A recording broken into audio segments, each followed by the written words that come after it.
бұл дүниеде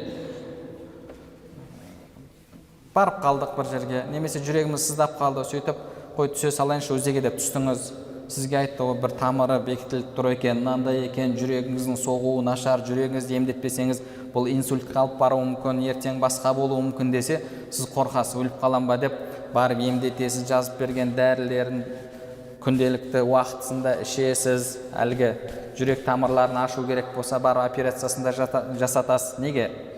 Себебі өміріңізге алаңдайсыз. Ертең Алла субханала тағаланың алдына барған кезде жүрегіміз қандай жүрек? Қап-қара жүрек па, ақ жүрек па? Алланың назары түскен кезде ол жүрек қандай жүрек болады? Кәллә бәл рана аля құлубихим деп Алла субханала тағала айтпақшы, тот басқан, әлгі сасып кеткен, шіріп кеткен жүрекпен барамыз ба? Ертеңгі өміріміз ол бұл өмірден маңызды. Бұл өмірден маңызды. Ертең Алла субханала тағаланың алдына барған кезде жүрегімізді тексеретін узи, одан шығатын нәтиже бұл дүниедегі әлгі жүрегіміз ауырып өліп қалатын болсақ, одан қайда ауыр. Ондай болатын болса, ол жүрекпен айналысу керек. Ол жүректі емдету керек.